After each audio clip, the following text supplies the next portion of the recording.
takum, më takoj ai shoku jam, dhe unë nuk du këtu më ne hiqte, këtu që thashte, u gjetem sa mirë tash pa, dhe unë s'du me ne.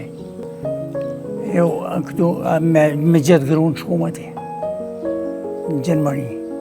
Gurbeti kujton se nuk ishte shumë i lehtë, por ishte takimi me bashkëshortën tashmë të ndjerë që sa do pak i ndryshoi jetën. Familjen, një të Rozhajs, aty e kom morë ato, u njofëm me ta,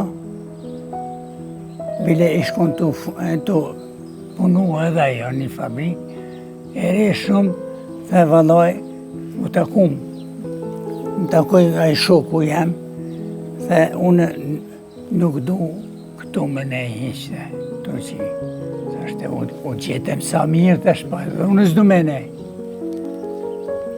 Dhe na kemi dasht me ikë më shku në Zeland, me ikë dhe se për në rejnë. Ka punu në ato, në makinat. Po, jo, këtu me gjithë grunë shkum ati, në Gjermani, 1969. E para, o konë, këtu që e në shkua. Që kom pas 2 vllazën atje, se atëherë u duf kemi që disa pare mi pas për kur të shkojsh në tjetërin në shtetë.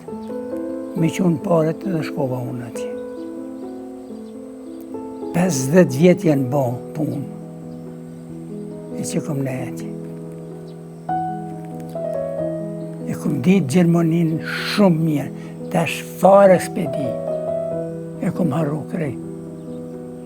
Kur po shkoj, atje i kom të minë.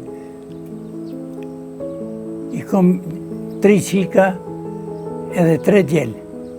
Ato qikat, aj që s'ka qika më zdvet për ta. Unë po të thëmë, ma mirë se qikat nuk ka që është për babe për no. Për ditë më thrasin telefon. Për 17 vite tregon se ju ndalua kthimi në Kosovë dhe malli për vendlindje ende i djeg shpirtin sepse mbetet i pashuar. Kur? Për që ata një herë shkum, kur erdhem këtu me Muhamedin edhe do shok tjerë, për më arë në kufi. Dolem në Kosovë. Kur dolem në Kosovë, thash lem një rahat. 17 vjetë që më konë. 17 vjetë.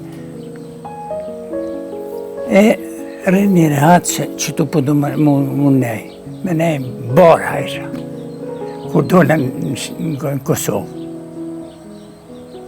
Në kufi. E tash së muj me shu, hiqë. Këtu, që tu du më di.